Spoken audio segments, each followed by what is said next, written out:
Nag-ipon ako ng mainit na pool na may 88 na gutom na isdang loach, itinakda ang temperatura ng tubig na unti-unting tumaas at gumastos ng malaki sa 3 gintong python na inilagay sa hardin at sa ilalim ng kama, isang kolonya ng mga itim na centipede na may maitim na buhok. Kapag nasa ayos na ang lahat, iniiwan ko ang mga gamit ko para sa bakasyon ng bagong taon at ang tanging gagawin ko na lang ay umupo at maghintay na bumalik ang aking ex. Sa nakaraang buhay ko, naghintay siya hanggang umalis ako para sa bakasyon at pumasok ang buong pamilya niya sa villa ko para magdiwang ng bagong taon. Hindi lang sila natulog sa kama ko at binuksan ng pinakamahal kong alak ko. Binasag ng 2 pamangkin niya ang bawat kolektibong figure sa aking silid-aralan. Nang hiningi ko siyang sagutin ito, nag-leave si Tera ng pagtatangka niyang magpakamatay upang ay morally blackmail ako. Sinasabi na pinilit ko siyang ikamete dahil lang sa ilang laruan. Mga estranghero online na walang alam sa katotohanan ay nagsimulang magpuot sa akin ng may matinding galit. Sinira nila ang aking kumpanya. Binato nila ako ng mga basurang itlog habang tumatawid ako sa kalsada. Nadulas ako sa pag-iwas at isang mabilis na sasakyan ang nagtulak sa akin palayo at pabalik. Sa oras na maghiwalay kami ni Tera ngayon, magpapalipas ako ng magdamag na ililipat ang bawat kolektibong figure sa aking kabilang apartment para sa kaligtasan. Pagkatapos ay pupunuin ko ang parking ng mga piranha, dadagdagan ng malaking ahas ng mais sa silid-aralan, at magdadagdag ng itim na tarantula para sa dagdag na ingat. Maglalagay ako ng metal na babala sa harap na pintuan, mapanganib na hayop sa lugar. Huwag pumasok, pero alam kong hindi mapipigilan niya ang sarili. Ang villa na ito ay nagkakahalaga ng milyon-milyon, sobrang nakakaakit upang tanggihan, maraming pwedeng ipakita. Gusto niyang ipagdiwang ang bagong taon sa bahay ko, sige, sisiguraduhin kung hindi niya ito makakalimutan. Ethan, bakit mo binago ang password, hindi ako makapasok? Nang maharap na ako ni Tera sa harap ng gate ko, lumipas na ang 20 araw mula nang kami ay maghiwalay. Ang dahilan. Nag-check-in siya sa isang hotel kasama ang ibang lalaki sa likod ng likod ko. Palagi kong alam na walang hiya siya. Hindi ko lang alam ang buong lawak nito, hiwalay na kami. Anong ginagawa niya sa pintuan ko? Salamat na lang at pinalitan ko ang code noong panahon, kung hindi, nasa loob na siya. Tapos na tayo. Siyempre binago ko ang password. Hindi ka welcome dito. Hindi ka karapat-dapat pumasok sa bahay ko. Nakasisira ka sa akin. Sinasabi ko ang tono ko ng walang emosyon na may paghamak. Kung may sense siya, tatango at aalis na siya ngayon, pero alam ko hindi siya gagawin. Yan ang dahilan kung bakit ko nasabi yon. Ethan, may maganda tayong pinagsamahan. Paano ka naging ganito ka malamig? Ang lalaking iyon ay may asawa na pala. Tapos na ako sa kanya. Nangako na ako sa kapatid ko at sa 2 anak niya na dadalhin ko sila dito para sa bagong taon. Wala pa akong matutuluyan. Sa kabila niyan, uuwi ka pa rin para sa bakasyon. Pahihintulutan ko bang dalhin ang pamilya ko dito para tumira? Nakarating na si Tera sa aking villa dati. Alam niya kung ano ang itsura nito mula sa labas. Hindi ka pansin-pansin, halos simple, pero sa loob ay purong karangyan, puno ng mga smart home system, isang pond sa hardin, isang imbaka na puno ng mga dekalidad na pagkain at inumin. Pwede silang magtago sa loob at magdiwang nang hindi lalabas hanggang sa ika-13 araw ng bagong taon. Hindi ko alalahanin ang kalagayan ng iyong tirahan. Maaaring mamatay ang buong pamilya mo sa kalye at wala akong kinalaman dito. Hindi kayo welcome dito. Inilalayo ko siya at pumasok sa pintuan. Pumihit ang gatang ng malakas sa likod ko. Pinanood ko sa video doorbell. Sa sandaling akala niya na hindi ko siya nakikita, nawawala ang pagmamayabang sa mukha ni Tera. Tinitigan niya ang gate ko at 2 beses na nagsuka. Naglalagablab ang mga mata niya sa kayabangan. Magpapakumbaba na ako na magtanong sa iyo ng 1 beses kapag umalis ka na para sa bakasyon. Ako na ang magbubukas ng kondado. Akin ang lugar na ito. Alam ko na, nakikita ang mapagmataas na ekspresyon na iyon. Tumatawa ako hindi dahil sa galit, kundi dahil sa sobrang kasiyahan dahil naranasan ko na ito noon. Alam ko kung ano ang mangyayari sa nakaraan kong buhay. Ginawa niya rin ang ganitong kalokohan at tinanggihan ko rin siya tulad noon. Akala ko magpapahinga siya. Kaya hindi na ako nagdalawang isip. Pagkalipas ng 2 araw, umuwi ako. Sa sandaling wala na ako, tinawagan ni Tera ang isang taong may kakayahang magpasok ng susi mula sa kanyang baryo para pasukin ang bahay. Pagkatapos ay pumasok siya kasama ang buong pamilya niya at nagpakitang tao. Nang tanungin ng mga kapitbahay, sinabi niya na siya ang aking nobye, nagkaayos na kami, at personal ko pang inimbitahan silang manatili. Nakikita nila siya noon sa paligid nung kami pa, kaya wala silang dahilan para pagdudahan siya. Kaya walang sinabi ang mga ito at si Tera na sa Kim at Hanggal ay walang atrasan. Nilinis niya ang imbakan, binuksan ang pinakamatandang alak ko, nilinis ang lahat sa refrigerator at tahimik na ibinenta ang bawat mamahaling gamit mula sa aking aparador. Pinagsawaan ng kanyang kapatid na si Janet ang aking siyam na pinaka-pinapahalagahang coin na nagkakahalaga ng maliit na yaman, pero hindi iyon ang pinakamasama. Ang mas masahol pa ay ang 2 pamangkin niya. Pinagwas nila ang bawat koleksyon sa mga estante ng aking silid-aralan. Wala ni isa ang naiwan na buo. Marami sa mga ito ay limitadong edisyon. Ang iba ay hindi mapapalitan. Magkasama silang sumisimbolo sa mga taon ng dedikasyon at higit 1 milyon ng halaga. Nang bumalik ako matapos ang bakasyon na puno ng kasiyahan, nakita ko silang nakatambay pa rin sa loob. Agad kong tinawagan ng pulis. Hiningi ko ang kabayaran sa bawat nawala, ngunit wala nang maiaalok si Tera at ang hiwalay na kapatid na may 2 anak. Sila'y sumigaw at gumulong sa sahig. Wala kaming pera. Sa halip, kunin na lang ang aming mga buhay. Pagkatapos ay gamitin ito para ay moral blackmail ako na huwag nang ituloy ang kaso. Pinagpatuloy ni Tara. Nag-livestream siya habang hinihiwa ang kanyang pulso sa aking pintuan sa gitna ng gabi. Sobrang lalim ng hiwa niya. Namatay siya mismo sa pintuan ko. Milyon-milyong estranghero sa online na mundo na alam lang ang nakita sa stream na iyon ay nagalit sa akin ng matindi. May ilan na nagsira sa aking kumpanya. May iba na bumato sa akin ng mga basurang itlog habang tumatawid ako sa kalsada. Nadapa ako habang sinusubukang umiwas. Binangga ako ng sasakyan ng sobrang bilis. Napadpad ako sa isang taniman ng mga bulaklak. Basag ang mga buto. Pagdating ng ambulansya, nanginginig na ako sa pagkalagas ng dugo. Hindi ako nakarating sa ospital. Kinamumuhian ko sila. Nagalit ako kay Tara at sa buong pamilya niya. Ang kanilang kasakiman at katangahan ang pumatay sa akin. Akala ko maglalaho ako sa mundong ito na dala ang walang iba kundi puot. Pero nang buksan ko ang mga mata ko, nasa harap na ako ng bagong taon bago sila pumasok, bago ako umuwi. Sa pagkakataong ito, makikisali na ako. Gusto nilang ipasok ang bagong taon sa bahay ko. Bibigyan ko sila ng bagong taon na dadalhin nila hanggang sa kanilang hukay. Tinawagan ko ang aking pinakamalapit na kaibigan noong gabing iyon. Magkasama naming ililipat ang lahat ng koy sa lawa sa kanyang vilya para sa kaligtasan. Ang mga isdang ito ay nagkakahalaga ng higit sa 2 milyon kabuuan. Walang paraan na papayagan kong malapit ang pamilya ni Teres sa mga ito. Pagkatapos mawala ang mga koy, mukhang walang laman ang pond. Kaya tinawagan ko ang isang kaibigan na nagtatrabaho sa isang aquarium at sinabing naghahanap ako ng isang bagay na mas matalim ang pangil. Isang bagay na mabagsik, sabi ko sa kanya. Kinabukasan ng umaga, dumating siya dala ang isang malaking kahon ng piranha at 2 malalaking alligator snapang turtle. Itulak ang piranha diretso sa pond, sabi niya. Maglalagay ako ng mga lumulutang na damo sa ibabaw para mapanatiling lihim ang lahat. Para hindi mabigla ang mga bisita, makalupit ang mga ito. Kapag nakaramdam ng amoy ng dugo, huhuliin nila ang isang gansa hanggang sa buto sa loob ng ilang segundo. Ang malalaking tangke ng tubig sa likod mong hardin ay perfect para sa mga pagong. Maaari silang mabuhay buong taglamig ng walang pagkain at buhay pa rin pagdating ng tagsibol. Gusto ko ang nakikita ko. Tinanong ko kung may mga rekomendasyon siya tungkol sa mga reptile. Isang bagay na makakatulong para mapigilan ang mga magnanakaw habang wala ako sa bakasyon. Agad niyang naintindihan. Paano naman ang isang corn snake hindi mapanganib ngunit sobrang laki? Nakakatakot tingnan. At isang itim na tarantula, maging walang panganib ngunit nakakatakot sa panaginip. May kaibigan ako na nag-aalaga nito at mas marami pa siya kaysa kayang hawakan. Sabihin mo lang ang salita at dadalhin ko na sila ngayong hapon. Tumango ako, pero hindi pa ako tapos. Nag-hire ako ng profesional na kumpanya ng paglilipat upang maingat na ilagay sa kahon ang bawat kolektibong figure sa aking silid-aralan at ilipat ang mga ito sa aking ibang ari-arian. Sundan lahat ng mahalagang bagay sa bahay ang bawat item. Ang mga mamahaling gamit, ang mga anti-gong vase sa sala, lahat ng iyon. Siyempre, ang isang walang laman na bahay ay kaina-hinala. Bumibili ako ng ilang mga potted plant, partikular ang mga pinakamapanganib na uri na mahanap ko at inayos ang mga ito sa buong mga silid. Ang mga gamit sa banyo ay pinalitan ng mga produktong lampas na sa kanilang expiration date. Ang mga mamahaling alak sa imbakan ay pinalitan ng mga peking bote na may iba't ibang label na maisip. Mga mayamang handgal na bumibili ng peke na alak, nangyayari lang lagi, di ba? Pinalitan ng mamahaling frozen na seafood ng mga isdang bulok at amoy putrid na hipon na ayaw nang hawakan ng kahit sino. Mahilig sila sa seafood, kayo na ang bahala. Bago ako umalis, nagpasok ako ng isang technician para mag-install ng higit sa 1 dosenang nakatagong kamera sa buong ari-arian. Gusto kong makita ang lahat ng nangyayari sa bahay na iyon at nais kong may record ito ng bawat segundo para sa pulisya. Kapag handa na ang lahat, dahan-dahan akong lumabas, bitbit ang bag, at naglagay ng custom na nakasulat na babala sa harap na gate. Mapanganib na hayop sa loob. Huwag pumasok. Magpatuloy sa sariling panganib. Sa ganitong senadoryas, anumang mangyari sa kanila ay nasa kanilang responsibilidad. Nagbigay ako ng patas na babalat pero kilala ko si Tara at tulad ng dati, hindi niya mapipigilan ang pantasya na manirahan sa isang vilya, magmamaneho ng mga mamahaling sasakyan at maging isang taong mahalaga. Umalis ako nang hindi tumitingin pabalik, iniangat ang aking bagahe papunta sa mabilis na tren at sa sandaling nakaupo na ako, sinimulan kong i-access ang mga kamera mula sa bawat sulok ng bahay. Sa loob ng ilang sandali, nananatili ang lahat sa katahimikan. Isip ko, paano kung ang muling pagkabuhay ay nagbago ng lahat, paano kung hindi talaga siya darating? Lahat ba ng paghahanda ko ay masasayang lang, pero naisip ko, kung si Tara ay nagbago na sa buhay na ito at pipiliing huwag pumasok, baka hindi ko na kailangang maghiganti. Pwede na akong magsimula muli basta hindi siya nakikialam sa akin. Wala naman akong espesyal na handering sirain siya. Naisip ko na rin kung ano ang gagawin ko sa tarantula, sa ahas na mais, at sa pond na puno ng piranha.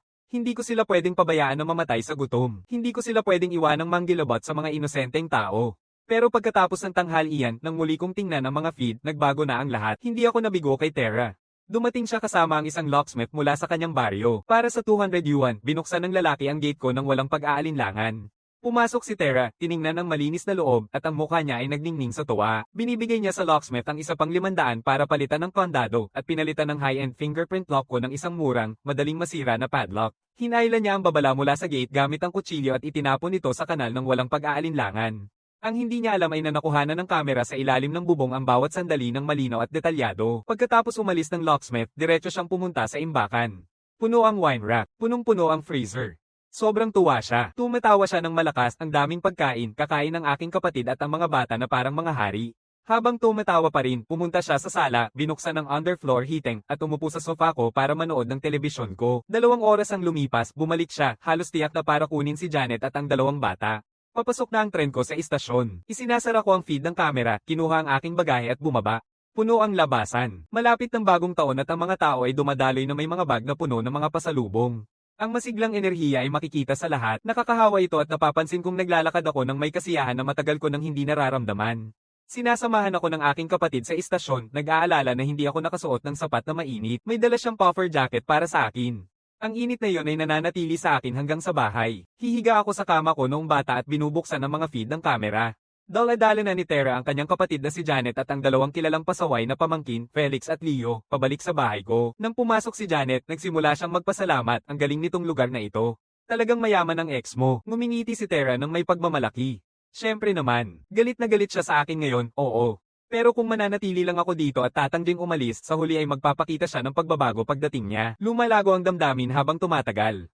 Hindi nakikita ni Janet na mali kahit isang bagay dito. Sa katunayan, nagmumungkahi pa siya kay Tara ng mas masahol pang paraan. Pagbalik niya, pasukin mo siya sa kama, magbuntis ka, kahit kanino pa, ayos lang. Kapag may anak na, ang iyong pamilya at ang buong bilya na ito ay para sa iyo na. Tara ay ngumiti ng pahintulot.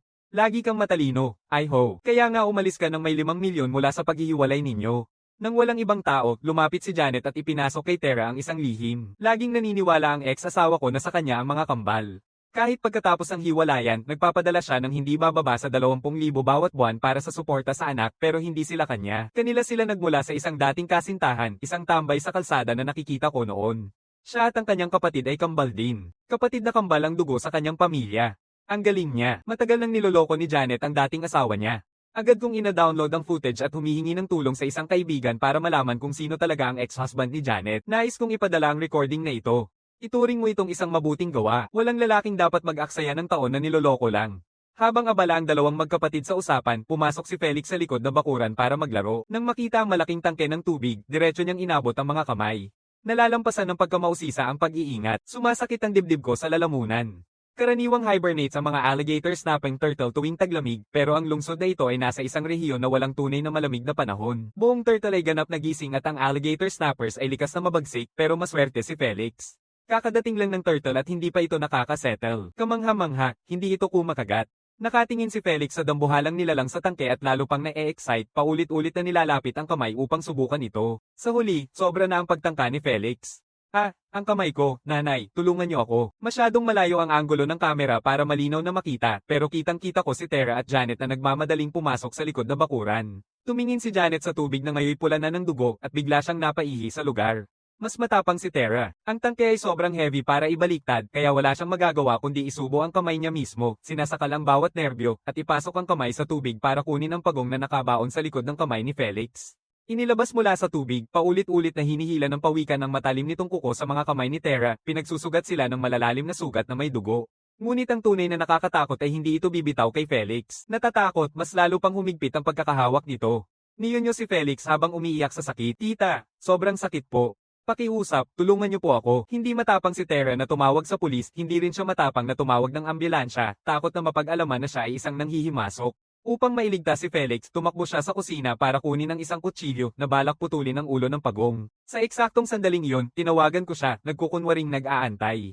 Nakita ni Tara ang pangalan ko sa screen, nagpanik sa takot na madiskubre. Iniwan niya si Felix na umiiyak pa rin at pinili niyang tumawag, pinipilit ang boses na parang kalmado. Ethan, ano ang pumasok sa isip mong tumawag? Nagtatanong siya, hingal na hingal. Iiling-iling ako at nagsisinungaling ng maayos. Sabi ng kapitbahay ko na nakita kanilang nakikiliti sa paligid ng bahay ko. Nagbababala ako, huwag mong bigyan ako ng dahilan para habulin kita. Lahat ng katawan ni Tara ay nanlalamig. Hindi, imposibleng mangyari yon. Malamang nagkamali ang kapitbahay mo, nag-aalangan siya. May mga bagay akong kailangan gawin, Paul M. Binibitawan niya ang tawag. Iniisip ni Tara na kung nakita na siya ng kapitbahay, kailangan nilang mag-ingat at huwag nang lumabas. Kung hindi, malalaman ko at mabibigo ang buong plano. At matatapos na ang kanilang bagong taon bago pa man ito magsimula. Pagkatapos niyang magbaba ng tawag at magmadaling bumalik kay Felix, sa wakas ay pinakawalan siya ng pagong. Ngunit habang ito ay bumibitaw, isang piraso ng laman mula sa likod ng kanyang kamay ang naalis. Maluwag na dumadaloy ang dugo. Tila nakatitig si Tara sa kamay ni Felix. Hindi niya siya dinala sa ospital. Hindi siya nagtitiwalang pumasok sa labas, takot na baka may makakita na pumasok siya sa bahay ko. Sa halip, nag-iikot siya sa basement hanggang sa makita ang first aid kit. Kinuha niya ang matagal ng expired na antiseptic at mga benda, sinundan ng tutorial sa kanyang telepono, at ginamo ang sugat ng batang nakangangalit. Ang hindi niya alam ay ang mga gamot na iyon na expired ay hindi makakapag-disinfect o mapipigilan ang pagdurugo.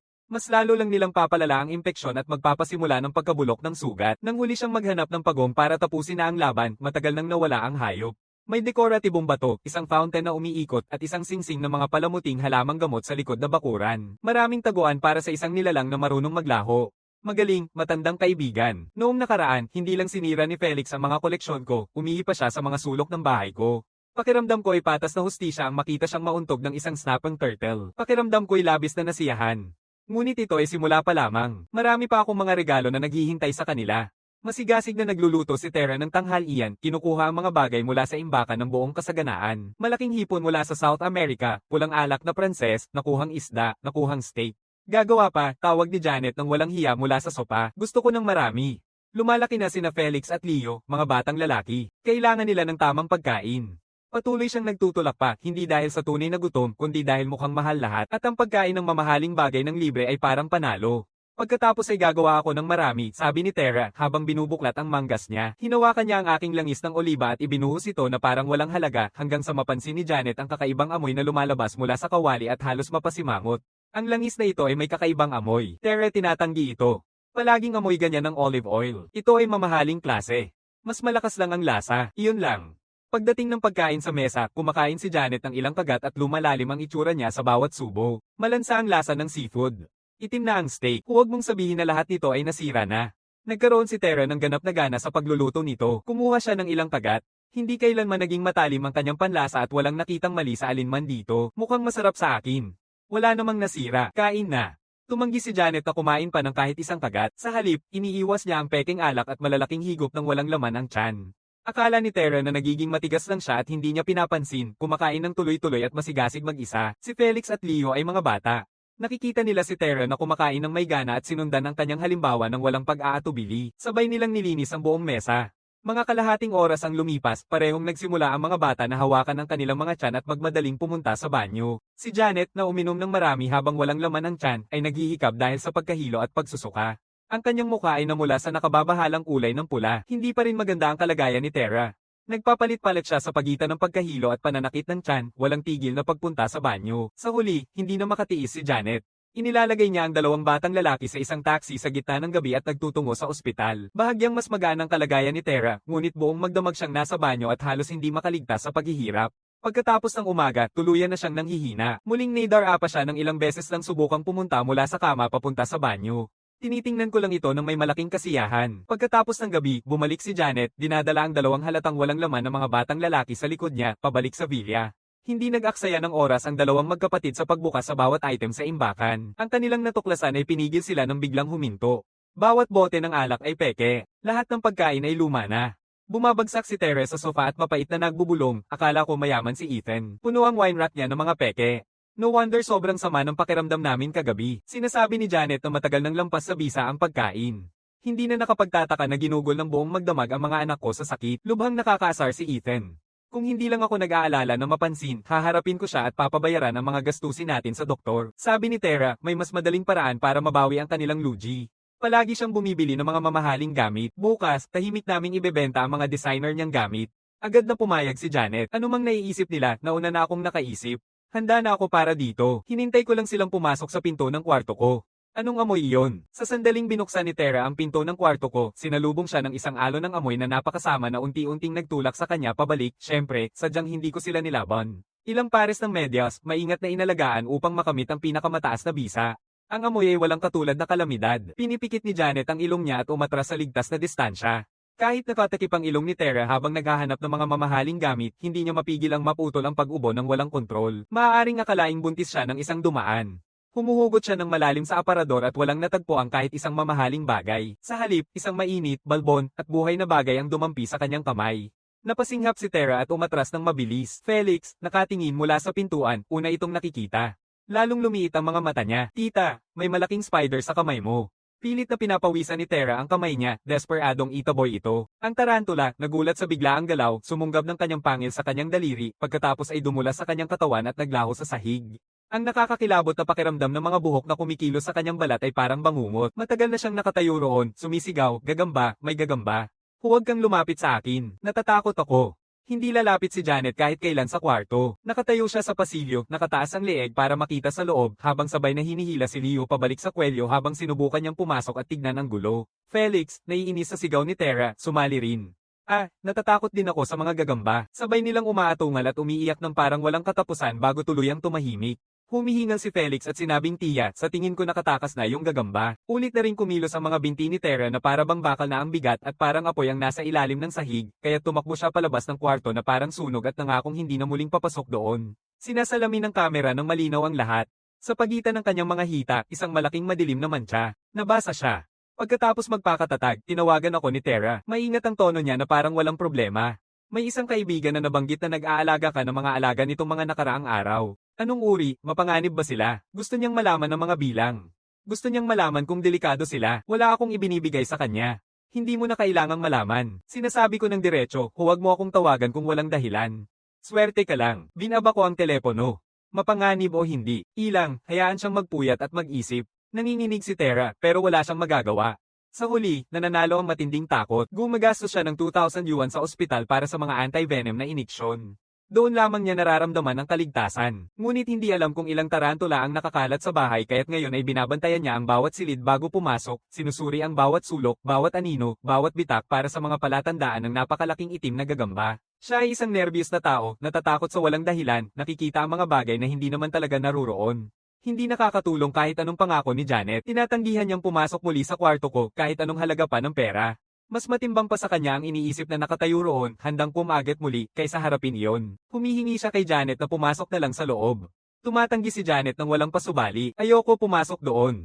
Bakit ko hahayaang mapanganib ang buhay ko? Naputol si Janet at tanging mapait na tawa ang maaring gawin ni Tara sa kabaliwan. At doon, tuluyang binaba ang usapin. Sobrang takot na makita ng mga kapitbahay sa araw, hindi nila matapang na lumabas sa bilya na walang silbi ang imbakan. Naalala ni Janet ang nakita niyang malalaking isda na nakatago sa ilalim ng mga lumulutang na damo sa pond sa harap na hardin.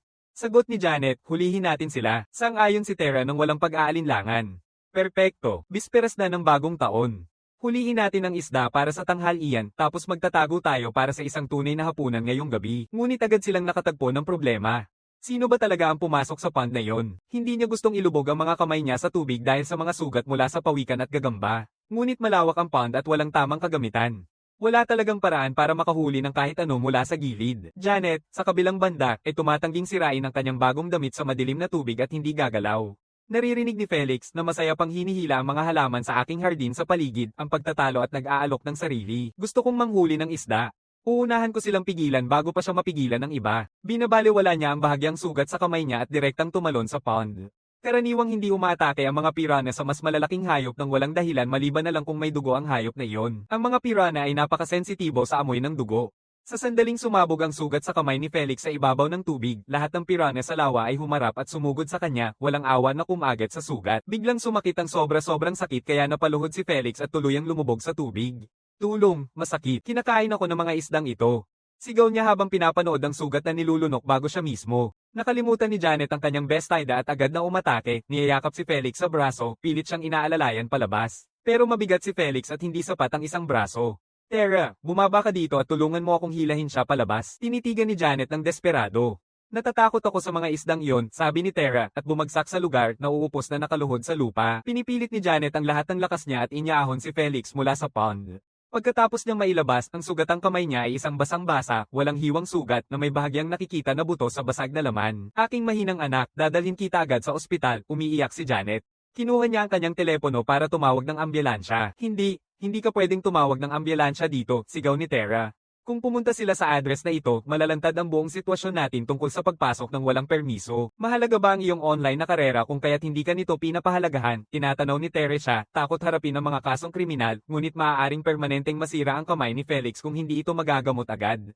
Mabilis na nag-isip si Janet at nakahanap ng kompromiso. Dala niya si Felix na mapatla ang mukha at mabilis na umalis mula sa villa, inilalayo ang sarili sa lugar bago tumawag ng taxi papunta sa ospital mula sa isang lugar na sapat na malayo upang hindi sila makonekta sa villa. Pero hindi pa sila gaanong nakalayo. Nang tumunog ang telepono ni Janet, si Tara ang tumawag. Tara ay umiiyak, may nangyaring napakasama.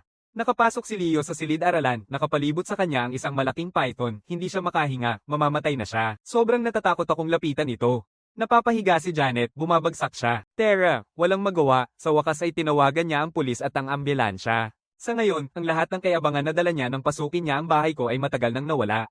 Nang tumawag ang pulis para sabihin na niransak ang bahay ko, nasa labas ako nag-iihaw. Pagdating ng mga pulis sa lugar, sobra na ang sugat sa kamay ni Felix kaya kinailangan itong putulin. Nasa operasyon na siya ngayon. Naalis si Leo mula sa bitin ng mga pulis. Halos hindi na siya makapagpaliwanag, nagkakagulo at nagkakagulo sa di maayos na salita, pagkatapos ay tumaas ang lagnat. Nakahilo lang si Janet. Sa kabutihang loob, sa kabila ng lahat, hindi ganoon kaswerte si Tara. Ang walang sawang mga pagkabigla ay nagtulak sa kanya sa bingit ng katinoan. Nagsasalita siya ng magulo at walang kabuluhan, sumisigaw tungkol sa mga gagamba at python higit sa lahat, malinaw na may sumabog sa loob niya. Nang magising si Janet, inakusahan niya ako na alam kong paparating sila at sinadyang maglatag ng bitag. Hiningi niya na bayaran ko sila sa bawat nawalang bagay. Hiniling ng pulis na tulungan ko sila sa investigasyon. Pinapadala ko ng malayo ang buong footage ng surveillance mula sa bahay ko noong mga araw na iyon diretso sa pulis. Kitang-kita kung sino ang may kasalanan. Matapos suriin ang footage, hindi na nila kailangan ng aking personal na pakikilahok.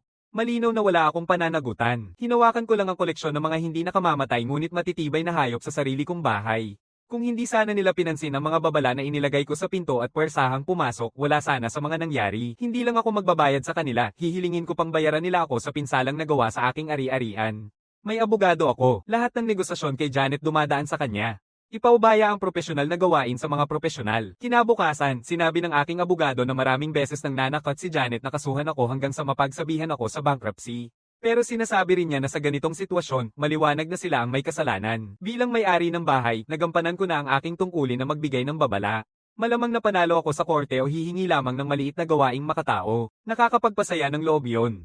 Matibay ang aking ebidensya. Tinatanggap ko ang kaso at ipapasa ko ang mensahe kay Janet sa aking abogado. Dalhin niya ako sa korte kapag nais niya. Pagkatapos ay ako ang unang kumilos, nililinis ang mga mukha sa footage ng surveillance at ini-upload ito online bago pa makapagpanggap si Janet na biktima para sa pampublikong simpatiya. Kahit na nakubler ang mga mukha, may maliit na bilang ng mga taga-subaybay si Janet bilang isang online influencer. May ilan na nakikilala siya sa kanyang silweta lamang. Nakalat na ang balita na isa si Janet sa mga nasa footage. Puno ng komento ang mga lumang video niya. Hindi ba niya sinabing galing siya sa mayamang pamilya at nanghihimasok siya sa mga bahay ng tao? Ano ba talaga ang totoo? Parehong naghahanap ng yaman ang magkapatid. Kainis. Nakuha nila ang karapat-dapat sa kanila. At meron pa siyang lakas ng loob na humingi ng kabayaran mula sa may-ari ng bahay, binabastos niya ang bahay ng lalaki. At salamat na lang at iningatan niya ang mga hayop na iyon. Kung hindi, ang magandang ari-arian na iyon ay naiwan na lamang sa gulo. Pinapansin na ng publiko si Janet pero hindi pa tapos ang laban ko. Habang trending pa rin ang kwento, ina-upload ko ang video na nagbubunyag na si Kyle ay hindi alam na pinalaki niya ang mga anak ng ibang lalaki. Hindi ko na kailangang maghanap pa sa kanya. Sa mismong gabing iyon, diretso si Kyle sa ospital kung saan naka-admit si Felix at Leo. Ang reaksyon ng publiko ay kumalat ng mas mabilis kaysa sa inaasahan ko. Matapos kong ilabas ang video kung saan inaamin ni Janet na hindi kay Kyle ang kambal, umabot na sa 1,000,000 ang panonood sa isang gabi. Ang seksyon ng mga komento ay isang paligsahan sa pagkain. May isang nagsusumbong pa nga ng buong background ni Kyle. Si Kyle ang may-ari ng isang kumpanya ng mga materyales sa konstruksyon, medyo mayaman at kilalang mataas ang pride. Ipinost niya sa social media ang mga larawan ng kanyang kambal na anak, palaging ipinagmamalaki na ang magagaling na ama ay nagtuturo ng magagaling na anak. Bawat post ngayon ay isang biro. Inilalagay ko ang telepono ko at mabilis na nag-aayos. Nagsimula na ang palabas at anong uri ng direktor ang hindi nakadalo sa opening night, dahan-dahan kong pinapalitan ang suot ko ng isang itim na kot na nakasulat ng malinaw, huwag mo akong subukan, at nagtutungo sa City Hospital. Hindi pa ako nakakarating sa orthopedic ward nang marinig ko ito. Ang matalim na sigaw ni Janet na humahati sa koridor, sinundan ng pagbagsak ng isang bagay na bumabasag. Kyle, makinig ka lang sa akin. Pinalabas lang ang video na iyon. Ginawa ni Ethan ito para maghiganti sa akin. Inimbento niya ang lahat. Punong pader ay puno ng tao. Mga pasyente at kanilang mga pamilya ay nakataas ang mga ulo para makakita ng mas malinaw. Ang punong nurse ay nagmamadali, pawis na pawis, hindi makalusot sa dami ng tao. Pinapagitnaan ko ang tao at nakahanap ng magandang tanawin. Sa loob ng kwarto ay wasak na wasak. Ang Kyle na dati nagmamayabang sa social media ni Janet, kumpiyansa at matagumpay, ngayon ay nakatayo na pula ang mukha, nakikita ang mga ugat sa leeg. Hinawakan niya ito at inundayan ng puwersa na parang sandata. Nasa kanyang mga tuhod si Janet, magulo ang buhok, nakayakap sa binti ni Kyle, ayaw bumitaw. Yung maingat na ayos ng mukha niya ay namamaga na lampas sa pagkakakilala. Malinaw na siya ay kamakailan lang tinamaan. Sa isang kama, nakahiga si Felix na walang malay, bagong operasyon ng pagtanggal ng bahagi ng katawan. Sa kabila, umiiyak ng hysterical si Leo, nanginginig sa ilalim ng mga kumot. At tungkol naman sa dating ko, si Tara, nakayuko siya sa sulok, nakatitig ng walang malay sa kisame, paulit-ulit na bumubulong, mga gagamba, malalaking gagamba. Si Kyle, na galit, ay bumitiw ng isang maikling, walang laman na tawa, yung uri ng galit na nauuwi sa pang-iinsulto. Tinulak niya si Janet palayo gamit ang isang sipa. Maaaring i-fake ang isang video. Pero kaya bang i-fake ang paternity test? Inilalabas niya ang mga dokumento mula sa kanyang briefcase at itinapon ng isang bungkus sa buong silid. Tumatama ito sa mukha ni Janet, bumagsak ang mga puting pahina sa hangin, pagkatapos ay dahan-daang bumaba sa sahig na parang nyebe. Nang makita ko ang video kagabi, pinabilis ko agad ang pagsusuri, ginamitan nila ang buhok at sipilyo na iniwan niya sa bahay ko. Nandito na ang mga resulta, hanapin mo mismo. Hindi sila magkapareho ng dugo ko kahit isang patak, buong boses ni Kyle ang buong palapag. Nag-alaga ako ng mga anak ng ibang lalaki sa loob ng 8 taon, 20,000 bawat buwan ang suporta. Binilhan kita ng bahay, binilhan kita ng sasakyan. Janet, pinaniwala mo akong tanga. Tinitigan ni Janet ang mga resulta ng paternity test na nakakalat sa sahig. Lahat ng pagtutol ay nawala sa kanya, lubos siyang nanghihina. Hinahawakan niya ang hita ni Kyle, nanginginig. Kasal na tayo. Hindi ba't may halaga yon? Kahit hindi sa inyo ang mga lalaki, meron tayong tunay na something, di ba, na lost ni Felix ang kanyang kamay. Kailangan niya ng pera para sa paggamot. Hindi mo kami pwedeng iwanan. Tumigil ka sa paghawak sa akin. Lumayo si Kyle na parang may dumi sa katawan niya. Pumunta ako dito para sa 3 bagay. Itinaas niya ang 3 daliri. Malupit at walang awa ang kanyang mga mata. Una, ang ari-arian na nakapangalan sa iyo. Inilaga ko na ang paunang bayad. Binayaran ko na ang hulog sa bahay. Nakipag-ugnayan na ako sa aking abogado para maghain ng petisyon para sa pag-freeze ng mga ari-arian. Lumayas ka agad. Pangalawa, bawat sentimo ng suporta sa anak na binayaran ko sa nakalipas na 8 taon, kabilang na ang 5 milyong settlement na ibinigay ko sa iyo noong diborsyo. Nagsasampa ako ng kaso para mabawi ito. Iyan ay ilegal na pakinabang. Iyan ay panlilinlang. Hindi ko lang gustong maibalik ang pera. Gusto kitang makulong. Pangatlo, tumingin si Kyle ng malamig sa 2 batang nasa kama sa ospital. Nawawala na ang init na dati ay nasa kanyang mga mata. Tanging pandidiri na lang ang natitira. Mula ngayon, hindi na ako magbabayad kahit 1 sentimo para sa mga gastusin sa ospital ng mga batang iyon. Kaka-receive ko lang ang refund ng 50,000 na paunang bayad sa counter ng bayad. Doon siya tuluyang sumabog. Janet ay sumigaw sa matinding kawalan ng pag-asa. Hindi, Kyle, hindi mo magagawa ito. Kailangan ni Felix ng 100,000 o higit pa para sa karagdagang pangangalaga. Kung kukunin mo ang pondo, itigil ang ospital sa paggamot, ikinukulong mo kami sa kamatayan. Ikaw naman ang ikinukulong. Tumawa si Kyle ng malamig at inayos ang bahagyang magulong niyang jacket. Hindi iyon ang problema ko. Hanapin mo ang tunay nilang ama, kahit sino pa siya, ang mababa ang lipad na iyon. Lumilingon siya para umalis. Sumugod si Janet sa kanya ng desperado, ngunit itinulak siya ng kanyang bodyguard ng mariin. Bumangga siya sa bedside cabinet, agad na lumalabas ang dugo mula sa kanyang noo. Sa sandaling iyon, habang pinapanood ko ang palabas mula sa pintuan, nagsimula akong mag-apla ng dahan-dahan, maingat, kahanga-hanga, tunay na kahanga-hanga. Natatanggap ang hindi inaasahang palakpak at napipigil ang buong silid. Lahat ng ulo ay nakatingin. Pinipisil ni Janet ang kanyang kamay sa kanyang sugatang noo. Dumadaloy ang dugo pababa sa kanyang pisngi. Parang isang bangungot ang itsura niya.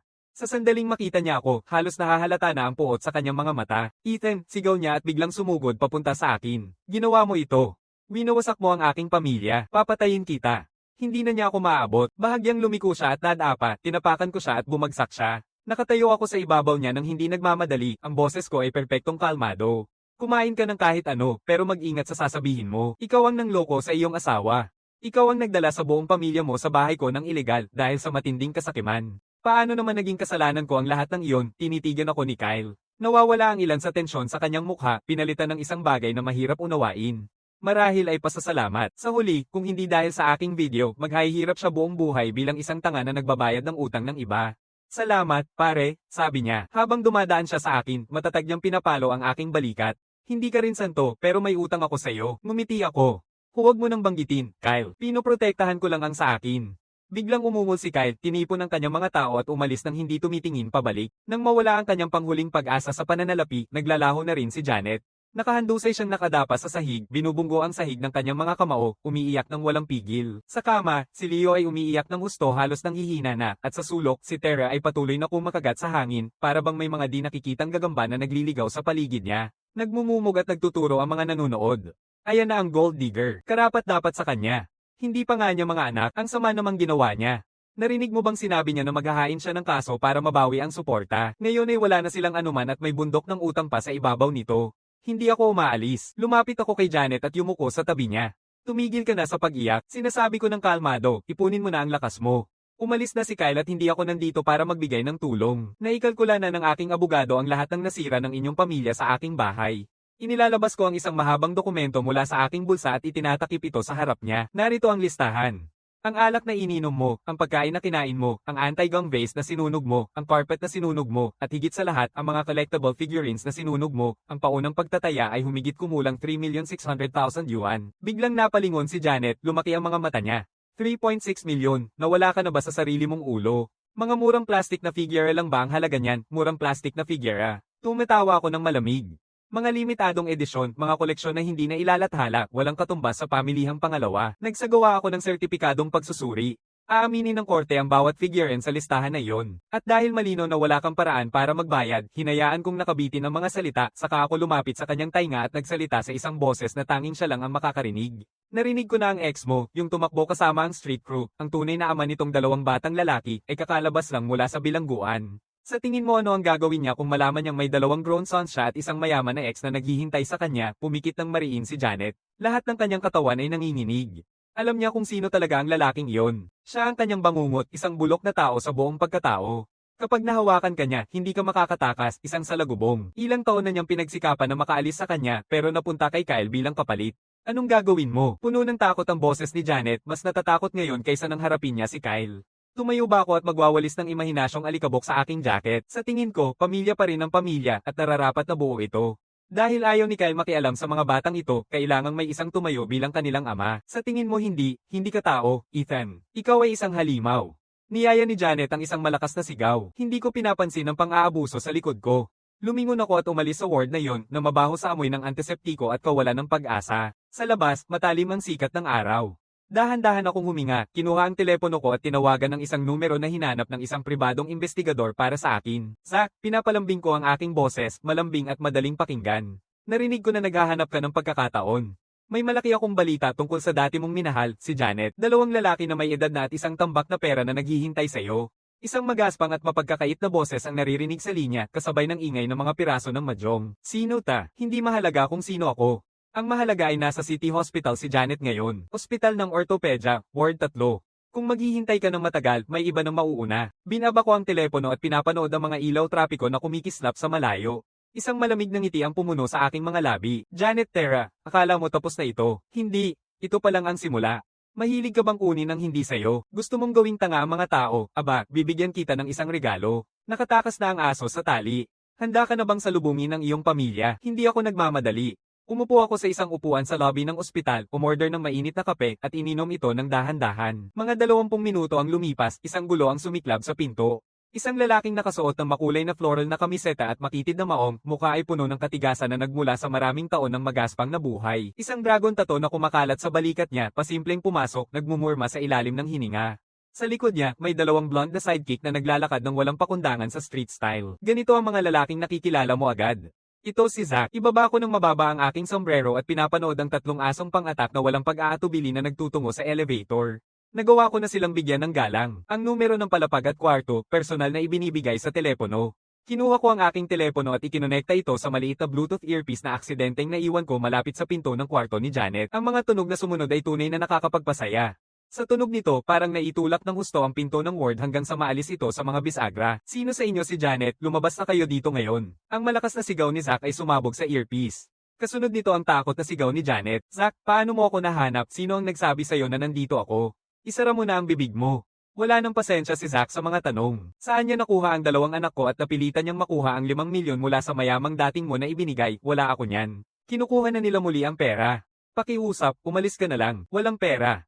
Isang matalim na kalampag ang umalingaw-ngaw sa earpiece, ang hindi mapagkakamaling tunog ng palo. Naramdaman ko ang sakit para sa kanya. Kakalabas ko lang ng bilangguan at sira ang swerte ko. At sinasabi mong wala kang pera, mukhang mabigat ang ginto mong kwintas sa leeg. Alisin mo na ito, ang ward ay nagkagulo. Ang sigaw ni Janet, ang sigaw ni Leo, ang ingay ng mga bagay na binabagsak at binubungkal, lahat ay magulo at nagkakabit-kabit. Iyan na lang ang natira sa akin, hindi mo kaya ito. Kailangan pa rin ni Felix ng operasyon. Para saan ang operasyon, tumatwa si Zack. Nawawala na ang isang kamay ng mga bata. Hindi siya magiging magagamit kapag lumaki na. Itigil mo na ang pag-asa mo. Ngayon, isang sandali, mukhang maayos naman siya. Pwedeng sumama sa akin. Kailangan niyang magtrabaho para sa kinabukasan niya. Hindi ko mapigil ang tumawa ng tahimik sa sarili ko. Kaya ito ang dakilang pag-ibig na pinaglaban ni Janet upang magkaanak. Sa kanyang mga mata, si Kyle ay palaging tanga na nagbabayad. Si Zack ang itinuturing niyang tunay na lalaki.